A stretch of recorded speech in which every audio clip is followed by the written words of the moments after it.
My battery's low. All right. Well, you better plug in, Frank, because we're live. Good morning, everybody. This is Don Chakowski with Fidelity National Title, and we are back for this week's Market of the Moment. Sorry we had to cancel on you guys last week. I know everybody was looking forward to hearing from Mr. Vazquez, but he was so kind to join us this week instead. So, Frank, thank you for being part of this week's Market of the Moment. And so we're going to have a lot of fun questions for Mark. Oh my gosh, for Frank. Tell me when you're ready for me to take over, Don. It's all good. Yeah, we're going to have a lot of fun questions for Frank here shortly. So, but I'd also like to thank Mr. Jesse Herfel for bringing us the market updates as he does each week. So thank you, Jesse. Appreciate you. You're welcome, Bill. Thank you. Oh goodness, this is going to be fun today. We're going to have to turn you over to Sharon here in a little bit, but also from Keller Williams Integrity First, Miss Mindy Jones Nevarez, the owner of the Amy Jones Group. Thank you so much, Mindy. We appreciate you. Good morning, everybody. And Miss Amber Kavark, who's going to bring us the latest in the mortgage news from Guild Mortgage. Amber, thank you. Thank you. And my boss, the lady in charge of me, well, one of the many women in charge of you. Like there's a lot, but Miss Sharon Terhune, the Vice President of Sales for Fidelity National Title. So thank you guys all for your time this morning. And so, Jesse, we're gonna, as usual, we're gonna move over to you and talk about what's happening out there. And then Sharon's gonna kind of take over a little bit more this week than I do because little foggy brain. So, all right. All right. Well, as we know, there's a lot of noise going on out there, in addition to the real estate market. So, we, as a marketer, continually to do well. And we'll share my screen here. New listings, and I don't think we covered this yet in November. Looking back at October. So I do want to show you we had a record October in new listings coming to the market, and with over 10,000. Let me know when you can see. Okay, there it goes. There it goes. Got it? Okay. Yeah. So yeah, if you look at the blue line here, that is October of 2020 with 10,673 new listings that came to the market, which the last 2 years, it was right around 9,000. So there was quite a few more listing opportunities. So hopefully you are getting your unfair share of those. Even though there is more listings come to the market, they are disappearing and going under contract as fast as they come, if they're priced correctly. And what I'm seeing is condition is definitely becoming more and more relevant to how quickly they're selling. And I'll ask Mindy and Frank a little bit about this in a minute. But in talking with my team yesterday, pool is more important than ever. So homes with a pool versus non in the same price point, same area, are selling quicker for a full list or more. And believe it or not, homes without a pool and or dated seem to be sitting and receiving considerably less on offers when they do get an offer. And so let me show you here. Although, like I said, we do have a record number of listings coming on, the number of active listings remains very low because demand is still absorbing the amount of listings that are coming on and as a whole. So you can see here, listing pendings are down just a little bit, nothing dramatic, especially for November, right? When you compare November to October, looking back, that's a very strong November. I do believe we'll end up with a record November, both in new listings and sales. And active listings, excluding UCBs, is 8,145, down from 8,900 last month. So I do think there was probably a little bit of deep breath taken by sellers as we were going through elections and that type of thing. But I do know that even just as recent as this week, people that were waiting for whatever they were waiting for, a lot of them don't really know. They just had a kind of a sort of a place marker on in their mind, and I wanted to wait until after votes were casted. Apparently, their results aren't finalized, but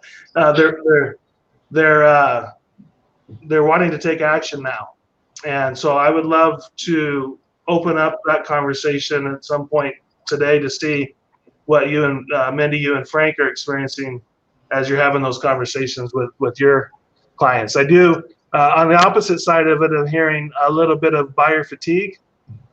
And so we're really focusing on, meaning they've been out in the market, they've made multiple, offered on multiple properties, got beat out on it, and are pulling back. And so this is the time that we lean in and really help our clients through these time periods, to where I do think there's a window of opportunity right now, where you may not be competing like you were 60 and 90 days ago. Or at least maybe you don't have to pay over list as much as you would have 60 or 90 days ago. So anyways, I'd like to hear a little bit more about that and what you're doing to re-engage or keep engaged those buyers that are feeling that way. Great. Love it. Mindy, do you want to chime in on anything on that right now, or do you want to move over to the mortgage update first? I mean, I guess I would just say one thing. I think that it's really important, and I think Jesse's just alluding that, to pay attention to the emotional context of the market.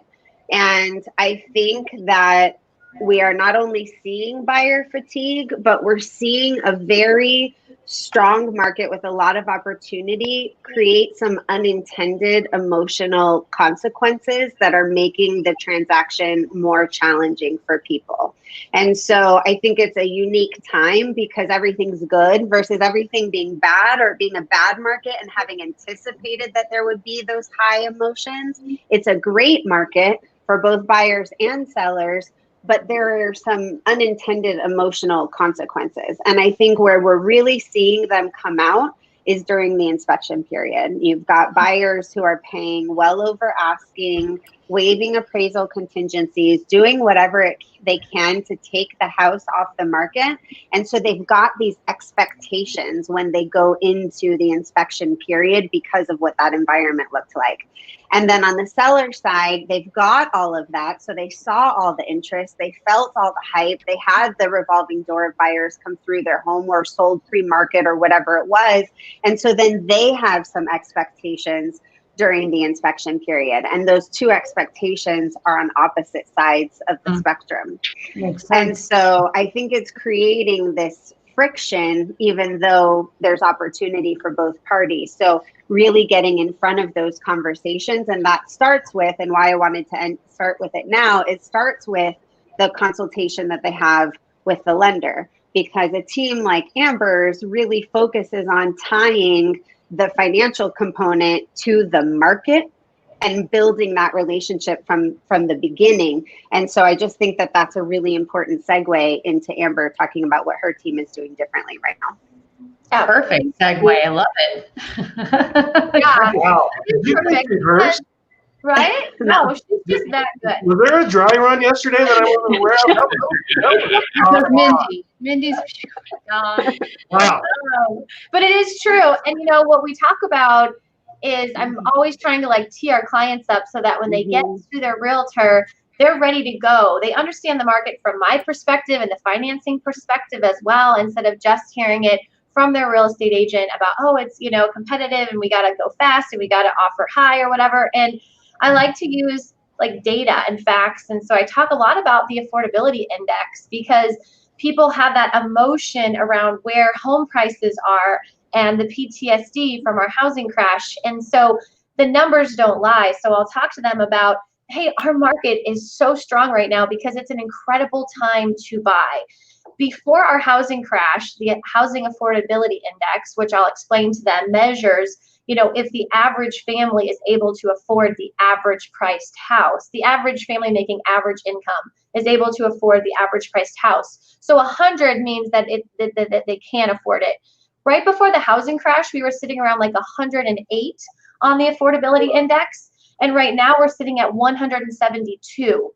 So that shows you that like it is affordable right now. So even though prices are higher, interest rates are so low that it's creating this incredible opportunity to buy. And it's reminding them why they're going to fight the fight, why they're going to make multiple offers, why they're going to put forward a really strong offer to win the house, because it is such a great time to buy. And interest rates, I don't know if anybody really knows where they're going to go, but it's gonna be to be determined, because it's really going to depend on the strength of our economy. The stronger our economy is, the more likely interest rates start to creep up. But if we see any kind of government shutdown in any form and we lose jobs, we're going to go right back to where we were, and we're going to see interest rates stay really low. So we don't know where they're going to be, but we know where they're at right now, which is at all-time lows. And so it's an incredible time to be buying. Also talking to them about strategies, right? I've talked about this, but I just helped a client last week that they went over list price and they agreed to pay $20,000 over appraised value, and it came in $15,000 low. And instead of them making up that difference with, it was a 20% down loan, so it would have cost them about 13 grand. They paid $2,700 for a single premium mortgage insurance policy. We made up that $15,000 gap, and they got the house they wanted. They won the offer with it, and so they were so pumped about that. And that's a proactive strategy that we're talking to any of our clients about that fit the criteria for that program. So it's really like more important than ever to have that partnership, to make sure that you and the lender are talking in the same manner about the market and how to be competitive, and that they feel prepared when they come to you to make a strong offer. And I think the key is that you're talking about it, and you're not only talking about it with your partners to make sure that you're all having conversations, educating your clients, you're talking about it directly with your clients and educating them. But as real estate agents, that we're also educating the agents on the other side of the transaction, because there's no way to know what type of experience they have. I always lean to the emotional side of the transaction. So I have no idea what their temperament is like. I don't know how they deal with stress or anxiety. I don't know what their relationship with their client looks like. So the more that I can do to set the pace, set the tone, set the expectations of what's coming next, that relationship, the stronger that I can drive that, the better I can control the outcome for the client. And I think that in no time has it been more important than that. And I know, Frank, you do this too. You and I have been on opposite sides of the transaction and had conversations where we sort of figured out, how do we get our clients what they're trying to achieve? And so I'd love to hear from you too, how you bring people in to have those kind of conversations. Yeah, well, I'm sorry about my technical difficulties. Can you hear us, Frank? Yeah. I can. Can you hear me? That's okay. Yeah, we can hear you. Yeah, absolutely. Did you hear Mindy's question? I did, yeah. So I'm sorry for my technical difficulties. And I'd love to share with that. And I see this last time we were talking is right now more than ever, we have to be the consultants. We have to basically sit down with our consumers and talk with them and explain to them exactly what the market is doing. The market is changing. And Jesse's point he said earlier about the elections and all of this, there was a lot of fear that I saw, especially what's going to happen and what wasn't going to happen. And we saw that, but getting the consumer in front of us and talking with them and showing them what the market is doing and getting their expectations. That's the thing, is like, I do this every single day. And sometimes I feel like this is what they're looking for. And I have to take a step back and sit down with them and see what they want. What will be a win-win for them? What is your expectation? Whether you're a buyer or you're a seller. If you're a seller, what are you looking for? Are you looking for more convenience? Are you looking for more? Are you looking for the most amount of money? And I just take an assumption that this is what they want. This is what they're looking for, because after a while you start getting into the routine things as far as real estate agents, and we have to figure out what's best for them. What do they want? What's a win for them? How can I help you accomplish that? And then building a plan around it. And I think we've talked about that before, right? In a good market, there are so many options. So you can't assume that you know what the best solution for your client is without having those conversations, because they do have now more than ever so many different options to choose from. Exactly. As far as what? What they can do, how they can leverage the equity that they have in their home. If they want to make a short-term move with their equity to take advantage of a current market and a current interest rate, and take that money and pocket it maybe to make a longer-term decision later. If they want to bear down and get into exactly what they need with the office space and the pool outside and all of those things, and make a bigger jump than maybe they expected to do before, but expect to hunker down into that space for a while. If they want to go into new construction, I mean, new construction right now is only appreciating at a rate of 3 to 5%, where the resale market is appreciating 15 to 17%. So you can get into houses at a price that by the time they actually close in 6 to 8 months, you're well under market value. I mean, I think there's a lot of different options for people depending on what their comfort level is, and also what their risk level is. Everybody lives on a spectrum of risk, and there's some people who are very risk averse, and then there's some people who live a little bit more on the edge. And in a market like this, you have the choice to do I want to just put my house on the market today because I know that things are good and get everything out of it that I can, and if that means a double move until I find what I'm looking for, better, because I feel like it's the least amount of risk. That's me. Then you've got other people who are like, nope, I'm going to try and time this. I know I might be, most times when you try to time it, you don't time it well, and you know you're coming down because you're coming down. But there's people that are going to want to live that way. And all of those options are okay as long as we're providing the education to them and also the solution of how to take advantage of it. Yeah, and I think it's really important to understand that you cannot time the real estate market, right? The good, if you get lucky, great, you got lucky.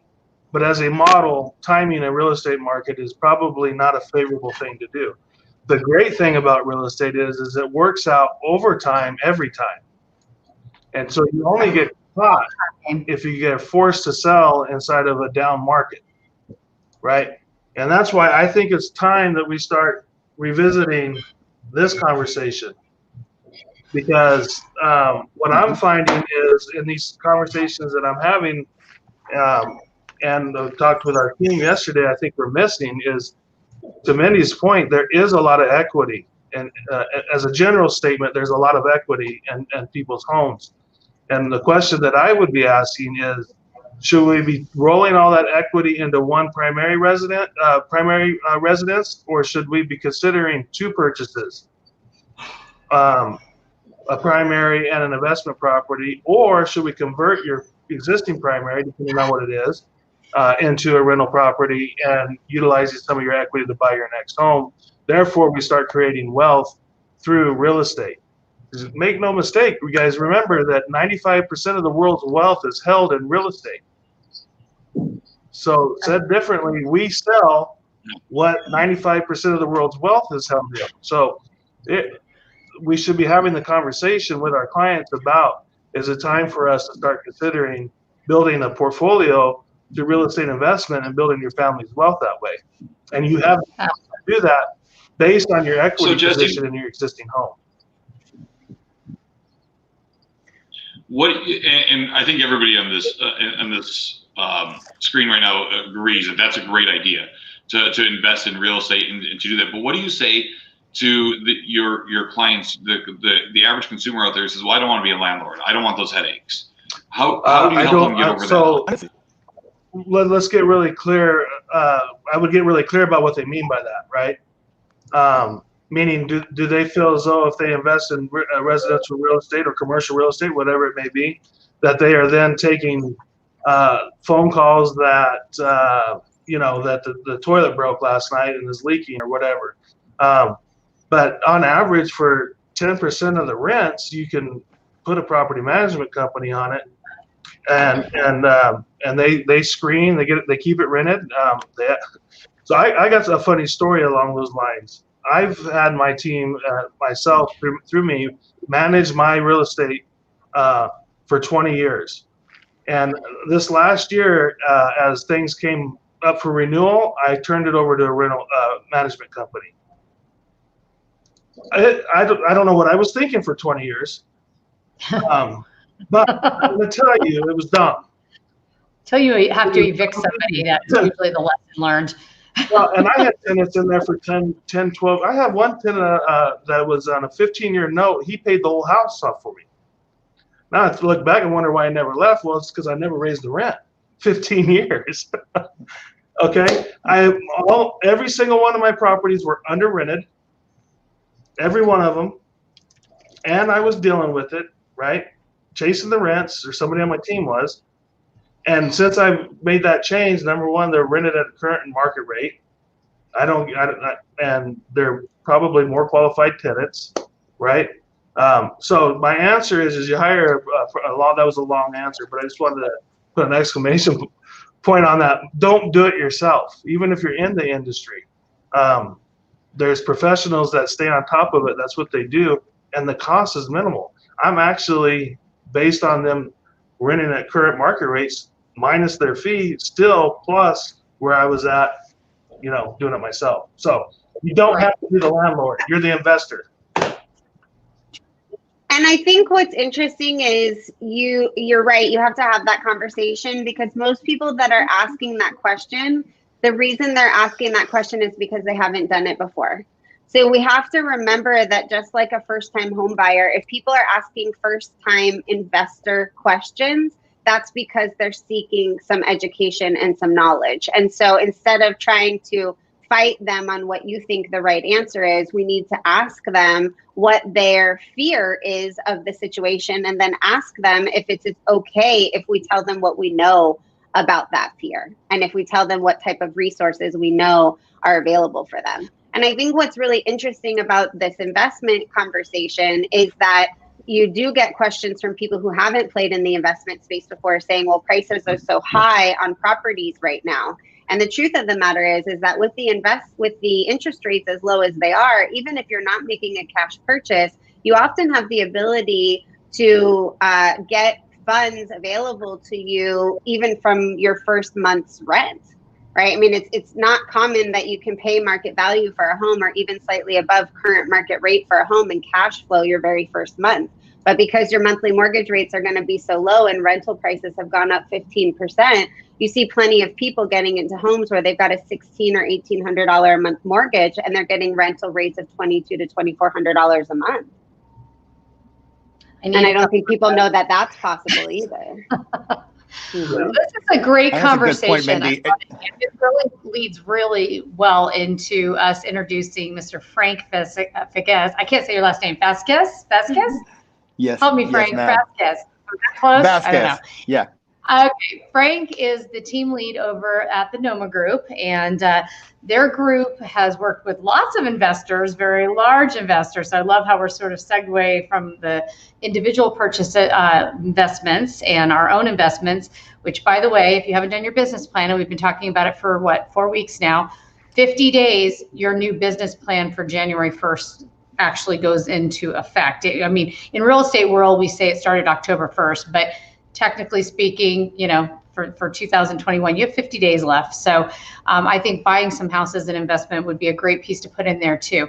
But Frank, tell us how your journey started and how you got where you're at, and where you think this is going into 21. So I started into real estate back in 2014, so about 6 years ago. I had no clue what I was going to do. I didn't know what I was going to do when I get older. I got into real estate, became successful at it, started my own team. We did a significant amount of volume, and I came to venture REI. For the reason for that is because the vision of our broker, we all know Dan Noma. His vision is basically to basically give every single consumer the option and the ability to select the route. They're basically their future is for as far as selling or buying of properties, and he's built a platform to help consumers, give them the option, educate them, and basically seek what they wanted to do, or what their goals accomplish. So with these investors, there's a significant amount of investors out there. We know the traditional, the Zillow, the Open Door, the Offer Pad. We know those, but there's also other investors out there that most consumers are not aware about that are looking to purchase homes throughout the valley and pay significant amount of money for them. And what they do is what we're talking about, investment, right? Right now we have a huge shortage in residential rentals. We have 280 families moving to the valley every single day, and that's growing now, especially since all the new changes are happening. And with that, most consumers are not buying a house initially. They want to get they want to know the land. They want to know how Phoenix Metro is. They want to know the pros and cons before they actually plant and set roots. So initially they're going to rent for a year. I know because I was one of those. I came from California, came out of the military, had no clue about Arizona. I quickly learned how hot it is here. Moving here in July. But right now, come on, it's a dry heat. Right? Sonoma grew. Yeah, so is the oven. So is the oven. So unless you live on a golf course, it's not that dry.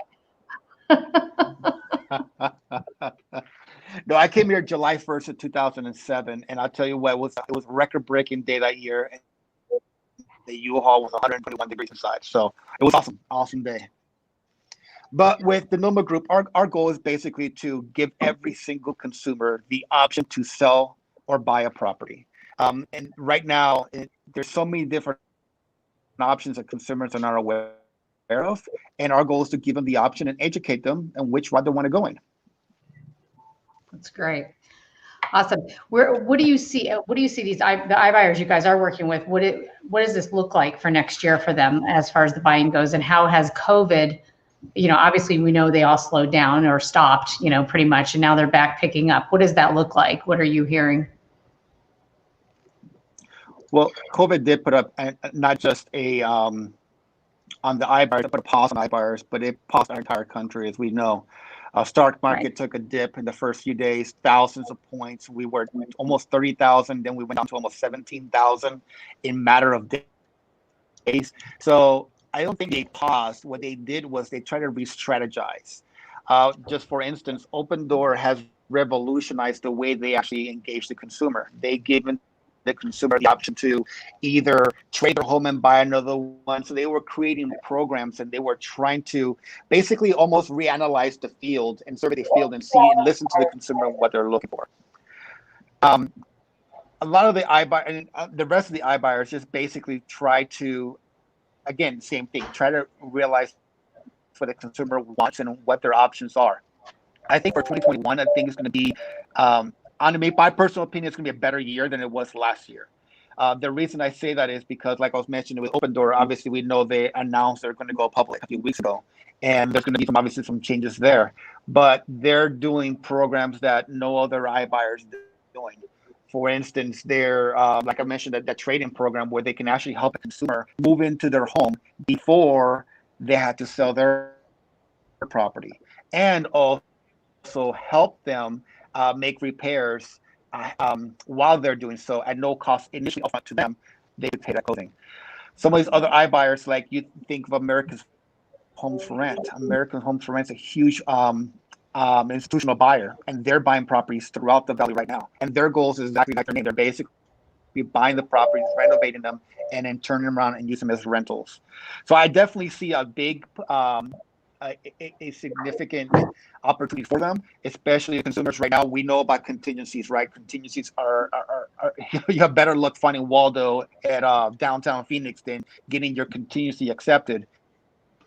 These iBuyers are helping the consumer with that. They're giving them the financial means to purchase their home, eliminate that contingency, and help them get to the next location. But ultimately, what we're doing is we're listening to the consumers, right? When iBuyers first came out, I was one of them. I got frustrated because I met the consumer and everything seemed great, and the consumer actually went to an iBuyer. And after talking with them, I realized that it was my fault that I was not asking the right questions. You see, sometimes the consumer wants to be able to have the flexibility or the ease of transact. And mean by that is that they want to basically sell their home as quickly as possible for the next location. I had a client in Casa Grande that not listening to the consumer. He had to sell quickly. He had to sell as if he needed to move in 10 days. There was no way we can get the market at that point. But I assumed that all he wanted was the most amount of money which the market was going to dictate at that time. And they went with an iBuyer. And now what we're doing is we're educating the consumer on not just every iBuyer, but what the market is doing, basically letting them know where their home is valued, and then presenting them all the options available to them to sell. And the consumer would then gets the choice to pick from which option they like best. And again, it determines on what the users or the consumers' needs are and what they want to accomplish. And at the end of the day, they get to pick from, it could be a traditional sale, it could be an iBuyer, it could be a wealth of different options. But our goal right now is to present those options to them and let them decide. So really what you're saying is every agent out there today can get ahead of the iBuyer transaction by doing exactly what you're doing, Frank, correct? Absolutely. Dan created a beautiful program. It's called IREP, and it's correct. Yeah, he created IREP, and it's basically an educational platform to help the agents. And it's a mindset, a mind shift, right? Changing the way you look at things. And it's basically helping the agents utilize these iBuyers so that way they can do pretty much the same thing we do and present their clients the option. See, I always tell agents this. I love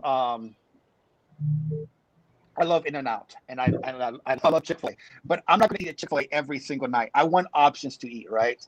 So this consumers the same thing too. They're seeking these options because they might have a vision in their mind where they want to go to next, and depends on that vision or their goals. We have a program for them or an option for them, and it's based on what it is and giving it to them and them making the decision. It's basically about educating them about what's really out there, and we're learning to know their motivation and what they want to accomplish.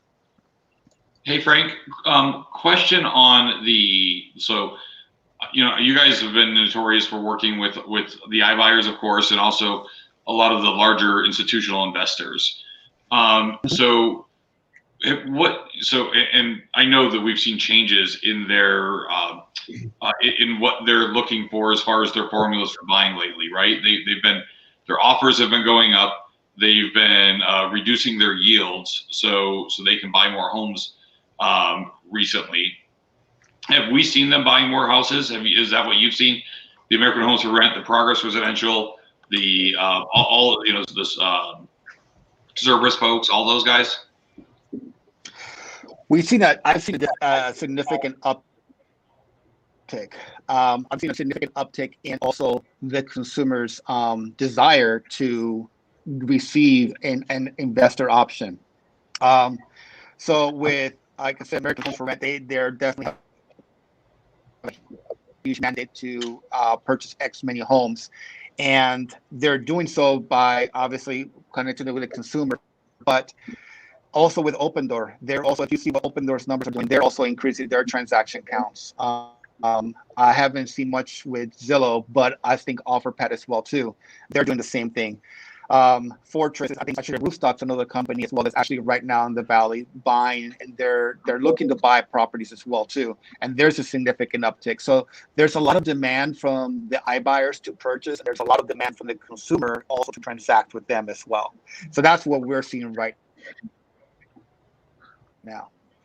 I mean, why wouldn't they want to be transacting right now? We have one of the hottest real estate markets in Arizona history, and we're becoming a feeding frenzy for companies that have large and deep pockets who can come in and scoop up as much of the inventory as they can, knowing that they have a great long-term play.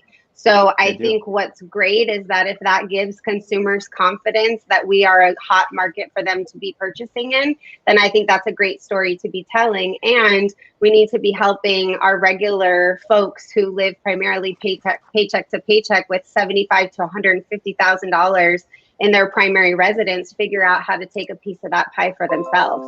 And I think that with the market that we live in now and a book that Jesse's going to give to you, we have such a unique value proposition right now to really change some lives. I mean, the story that Frank is sharing, it should do nothing except for inspire confidence in you and in your neighbor, that if these companies are flocking to our geography because the opportunity is so great, that you as a consumer should also want to take a piece of that puzzle. And if you're not sure how to do that, engaging the right people, like the ones that you see here, who can help tell you some strategies and how to do that, then now is the time to do it and to run for those options. Because if these companies are doing it, then that's some indication that there's some market opportunity there. Yeah. And going back to real quick on what Frank was saying about options, like I'm such a big believer in having these options, these investors, these cash deals as something you present to your sellers, because everybody wants options and they're expecting you to come in and give them the normal spiel. This is what I can sell your house for. This is how long it's going to take. This is the cost. And when you come in with, okay, tell me about your goals. What are you looking to do? And you really present varieties of options to them. They don't feel like they need to go anywhere else to uncover what else is out there. You're essentially the one-stop shop that's educated them on everything that's available to them, and maybe even challenged their way of thinking. Like they thought this is how you do real estate, and then they're like, oh my gosh, I didn't even realize that I could potentially sell my house to a cash buyer and give myself this flexibility that I need. And you gain so much value in their eyes when you present options to them that they didn't even know existed, and you just separate yourself from the competition. 100%. And I think a lot of those options. I'm sorry, go ahead. Oh, go ahead. Go ahead, Mindy. So what I was going to say, I'm glad you brought it up, Amber. So we have met with with hundreds of consumers, and we've never received a negative feedback. What we've always received was like, this is a breath of fresh air. Most consumers are going to go online and they want to know what their home is worth, their value of their home, and that's it. That's where it ends. And then that's where we as consultants come in and basically educate them on not just the options, but what the market is doing. But we take it a step further as well. We tell them, look, your home, it's not just valuable in the market, but these are the consumers that are looking for it. And then I don't know, but talking with one consumer, and this guy actually, we met him in Santa Valley. He said, Frank, it's actually like a breath of fresh air, because if I would have sold my home, and he sold and bought homes in the past, and you make a decision, you start thinking yourself, like, was there a better option? Could I have done things a little differently? Was there another route I could have gone to? We eliminated that doubt, because we explain to them everything what they can basically accomplish in the sale of their home. In some cases, like I said, the guy, he needed to sell quickly. He wanted to be close to his family, and he didn't want to deal with the traditional real estate side. And when we provided that option, the enjoyment that he got was like second to none. It was almost like you just helped him accomplish something that he wasn't able to accomplish before, and giving him an option that right. he himself couldn't have found in another route. Yeah, Frank, so can I share something here? I want to show you related to the market, and I know the question is what right now is by far is what does it look like for next year?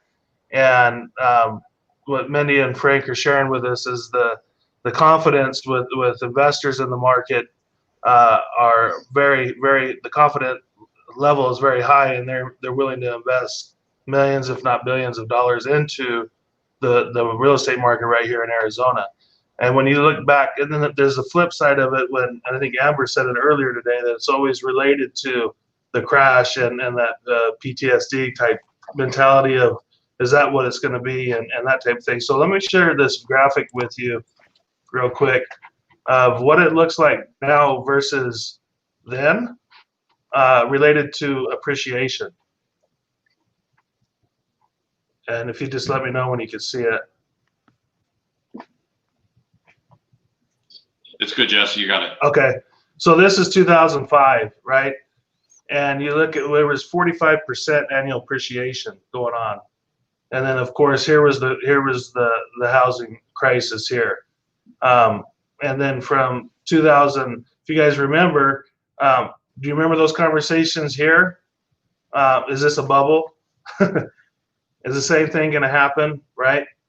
And look, if you go down through the last, let's say 6 years, it's been very healthy 20-year average type appreciation.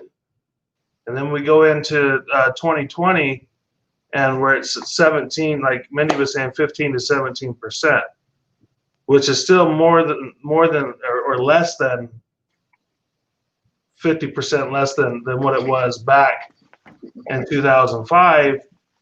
So if you just look at from that perspective alone, it's a very healthy market.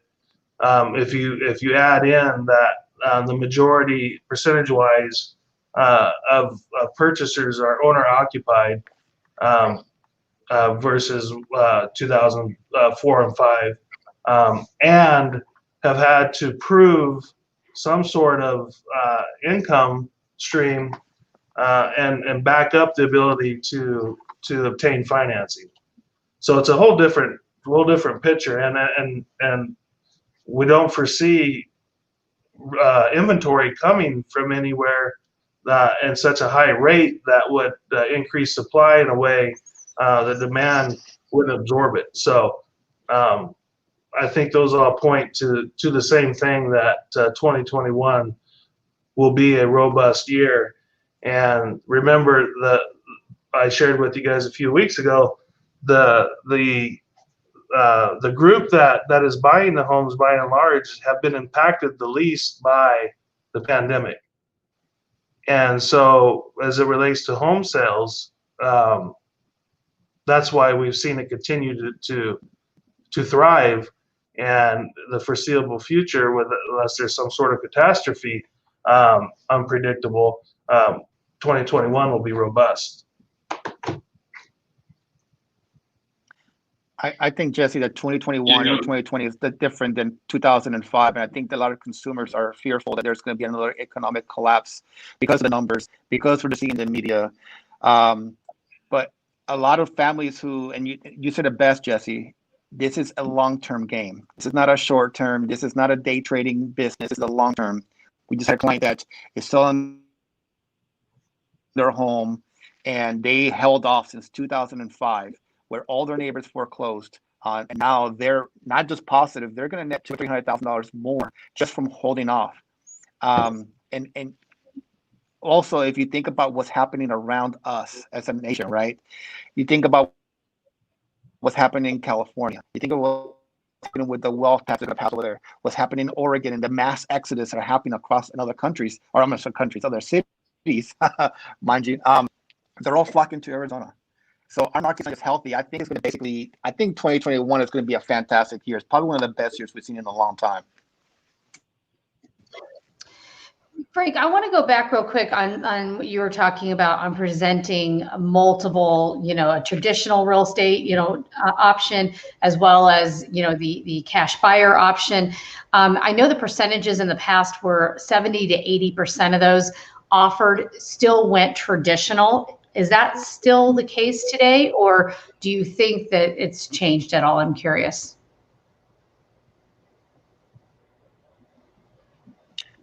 Honestly, I believe what I've seen is that it's still a little lag.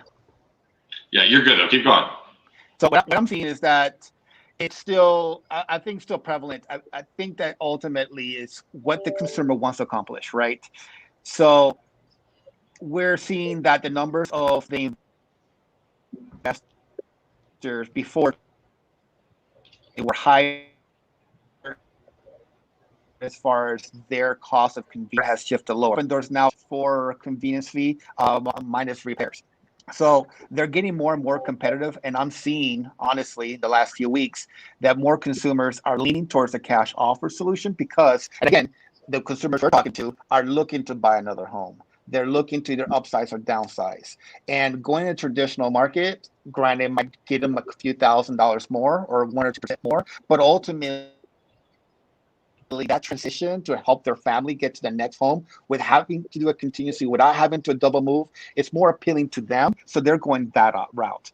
But ultimately, it's kind of hard to pinpoint because it just depends on the consumer itself and what their goals are trying to accomplish.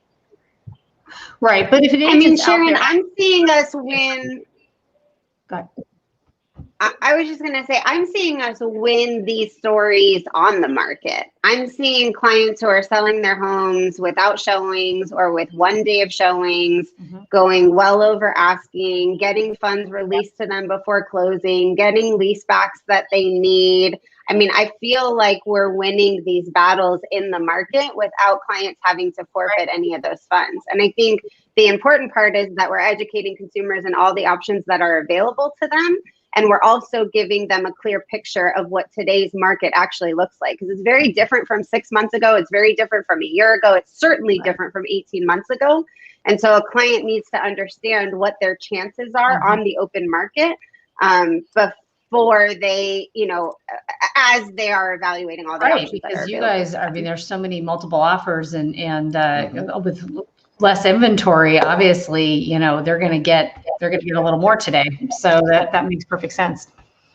And a lot of it speaks to the relationships with the agents that you're choosing to hire to take care of this asset for you. Because more times than not, I'm building relationships with other agents. And then when my clients need to make a move, I mean, Jesse certainly can speak to this. When you need to make a move and you have relationships out in the community, you can figure out how to get things done for your clients. And if you don't have those relationships, you don't have the brand reputation, people don't know you as someone who is committed to the community and someone who's not going anywhere, you don't have a leg to stand on.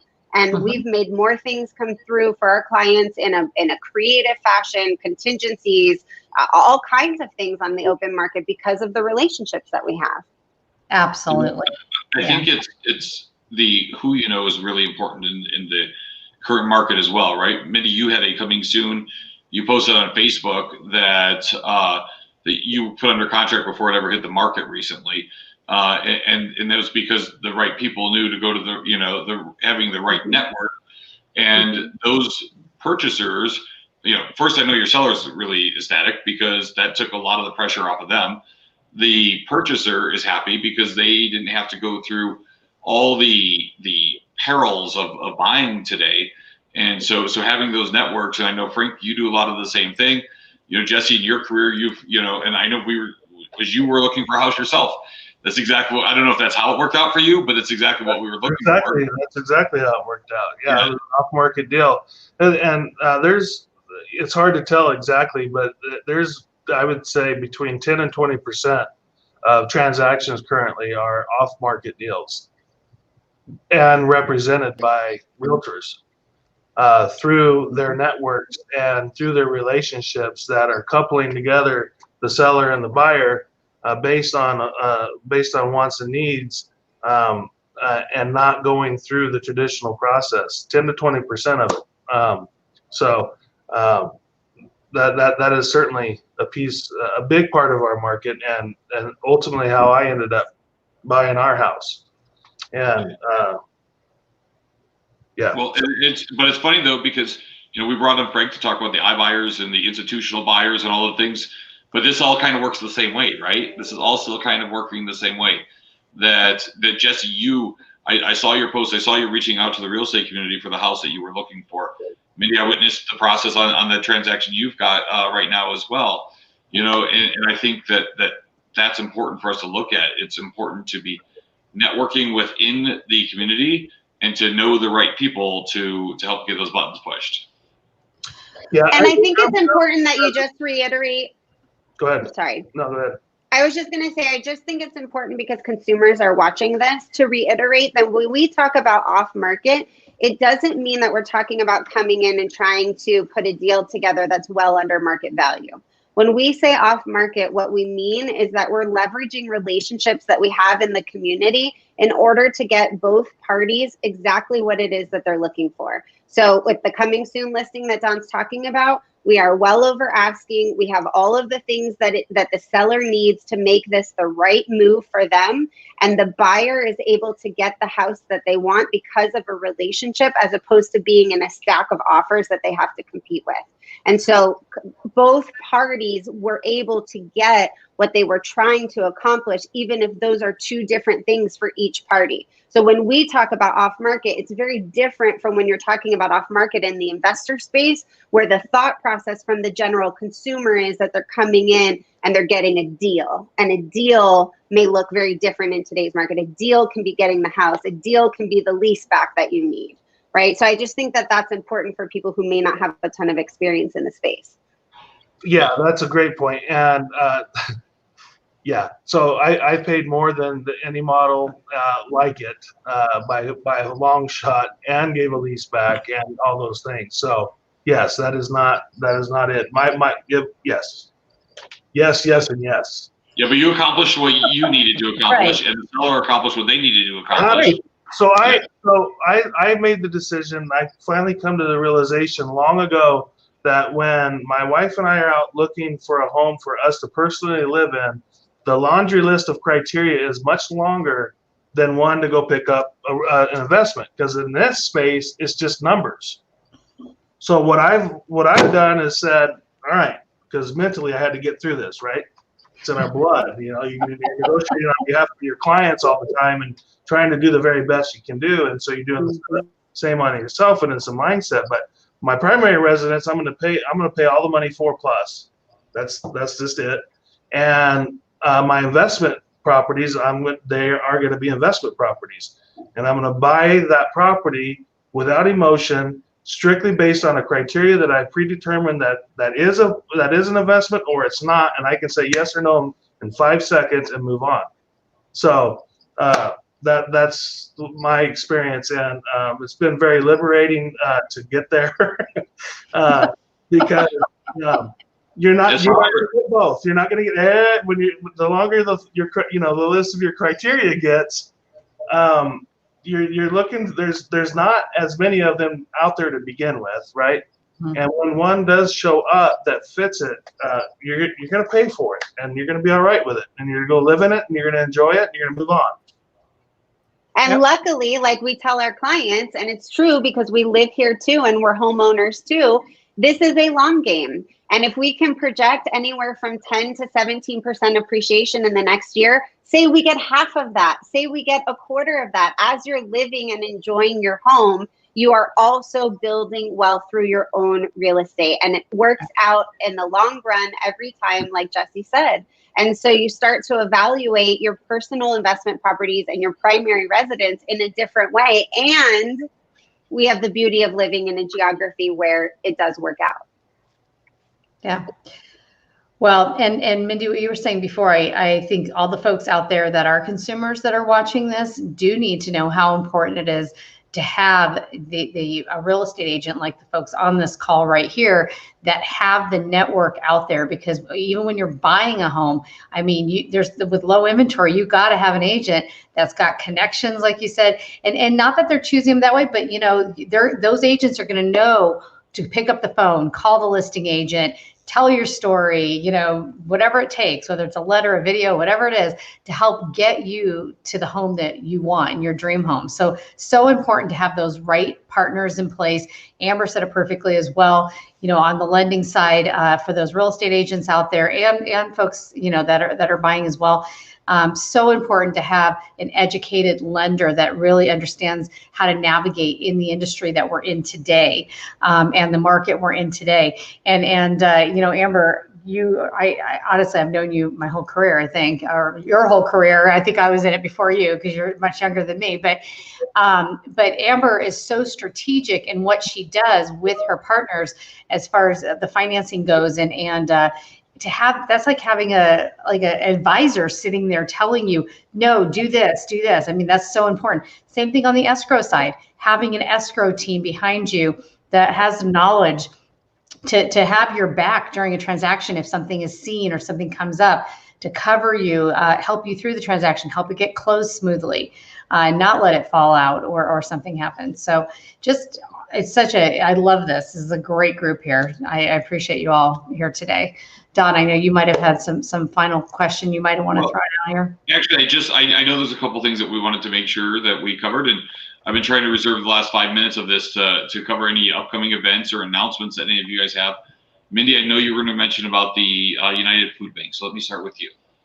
Mm-hmm. Yes, I'm so excited. We here at the Mindy Jones Group and at Keller Williams Integrity First feel invested in our community, and that's not only about helping them with real estate needs, it's also helping where our communities need us the most. And this year, the food pantries have been very bare because of COVID. The needs have doubled because of the challenges that people have faced in their work environment, and the incoming donations have decreased because our large, big box stores, big companies are not doing drives and the donation, events at their offices that they typically do. And so they really need us. And so the United Food Bank, we do an annual drive for them here at Keller Williams Integrity First. You can bring food by our offices right at the corner of Higley and Warner all the way through the end of the month. We can also pick up from you. So if you want to message me, I've shared this on my Facebook page, and I know all the folks here have shared it as well. If you just want to message below wherever you're seeing this, any of us would be happy to come and pick that up from you guys. So that will run through the end of the month, all non-perishable food items. And I'd encourage anybody watching to add this to any events that you're doing. If you're having family get-togethers, client appreciation events, just set a box up in the corner where people can bring non-perishable items as well. Great idea. Awesome. Amber, do you have anything coming up that you wanted to mention? Sure. I have, speaking of charity and giving back, I have my big charity event that I do every year coming up here where we donate Whole Foods pre-prepared meals to anyone who is either lost someone due to cancer recently or is really sick with cancer, and just the thought of putting on a holiday is too much for them. So if you know of anybody that would benefit from this gift, find me, message me, and let me know, because I would love to add them to our list of people that we're going to help this season. Oh, that's so nice. Yeah. Excellent. Jesse, I know you're working with Food Drive as well. So you have anything? I do got one thing to add to that. We've deemed November as Agent Appreciation Month here at Keller Williams Integrity First. So as part of that, Tuesday, November 17th, we have, starting at 9 o'clock, there is a social media Instagram master coming in to teach on that, and then followed by some fun and a meeting there, and then food trucks. And in the afternoon, I believe Mindy is going to take us through a business plan. So to Sharon's point, there's 50 days left. If you don't have that in place yet, or would like to modify or tweak it or get a different perspective on it, that would be a great place to show up to. You will leave with a one-page, simple business plan for 2021 that you can then go execute on. So I invite you all to come to that if you are available on Tuesday. That's excellent. great. Thank you, sir. I'm telling you, it's like a party over at your office anymore these days. There's always something, food trucks and all kinds of good stuff going on. I love it. Yep. Don, we mentioned the little drive. Speaking of wearing pants, all of you missed on Facebook our conversation earlier about wearing pants, but we are helping with a drive with homemade with the socks and underwear drive. Yes, at our branches that we're collecting. Yes. Clean, brand new, not just clean, brand new only. I love that question you just asked. I'm like, yes, please, new. Underwear and sock drive. Are the bins in our offices, Dawn? Do you know? They are, yes. They're collecting at each one of the offices. So the seats and feet drive for homemade. So Seats and feet. yes. So yes, you can drop off anything at our offices. If you're coming for a closing, please bring bring Yeah. some underoos and some warm socks. That'd be great. Yeah. Awesome. Frank, you have anything? No, I just want to talk about if any of the agents Okay. out there, real estate professionals out there that are interested in learning more about what institutional buyers are doing or what we're doing here at with our program, they can always look us up at our Real Estate Pro, or obviously reach out to you, Don, or reach out to me directly. We'd love to educate agents helping consumers get the most options of real estate and becoming consultants throughout the process of helping them buy or sell property. Excellent. So, next Thursday is our last market of the moment before Thanksgiving. So we're going to be doing a little gratitude next week. And we're going to be inviting some folks on who have had their best year ever in 2021. So we can talk about how they achieved that goal. So if you'd like to be part of the panel, feel free to reach out to me. But I've got some folks I'm reaching out to as well. And there's just some amazing success stories out there, people who've done some great things. That'll be fun. You know, Jesse, you posted some stats the other day with your office, and it's insane. All this stuff going on in the world, the uncertainty of the election, the uncertainty of COVID, all of these things going on, and just amazing numbers that you guys have done. So record year. Yeah. So congratulations to you guys for that. So, absolutely. So thank you everybody who caught us on Facebook today, and we look forward to seeing you soon. Thank you guys all for being part of this. And we appreciate you, and we'll see everybody next week. Good Take seeing care. everybody. Thank you. Bye.